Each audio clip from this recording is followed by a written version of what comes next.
Setiap Muslim yang membaca Al-Quran niscaya tahu bahwa poros kenabian Ibrahim pertama kali telah diserong oleh Samiri yang terpengaruh Baalisme.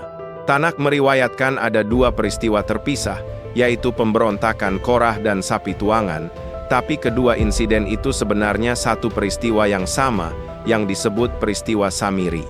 Poin penting yang ingin saya sampaikan adalah, korban bangsa Israel yang tewas kala itu mencapai puluhan ribu.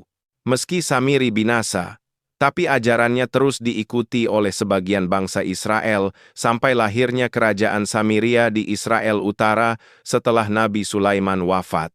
Ideologi Samiria inilah yang membuat kenabian Ibrahim mendua.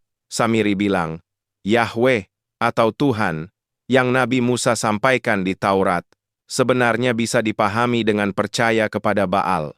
Menurut Samiri, Baal dan Yahweh itu sama saja. Bedanya hanya di nama. Baal adalah bertuhan tanpa kenabian dan wahyu, sementara Yahweh adalah bertuhan melalui kenabian dan wahyu yang diberikan khusus hanya kepada bangsa Israel saja. Intinya, Samiri bilang bahwa bangsa Israel harus percaya kepada Baal untuk bisa percaya kepada Yahweh. Perlu dicatat bahwa Samiri tidak mengaku sebagai nabi ataupun menolak Musa sebagai nabi. Peristiwa Samiri dijelaskan dalam Al-Quran di surah Taha ayat 88. Samiri bilang gini, inilah Tuhanmu dan Tuhan Musa. Maksudnya, Tuhan itu bisa dipercaya tanpa kenabian maupun wahyu, yakni Baalisme. Sementara kenabian dan wahyu hanya bentuk lain yang lebih tinggi saja. Kemenduaan ini akhirnya memunculkan dua sistem akademis di kaum Ibrani Israel Samiria di Israel Utara.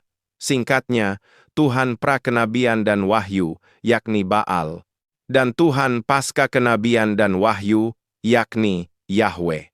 Setelah kehancuran negeri Israel Utara dan Selatan, ajaran Samiri terus berkembang di komunitas bangsa Israel, lalu berasimilasi dan mengalami sinkretisasi dengan Sabeanisme, Majusi, dan ajaran India Purba sampai akhirnya tiba di Yunani setelah melalui rentang waktu panjang.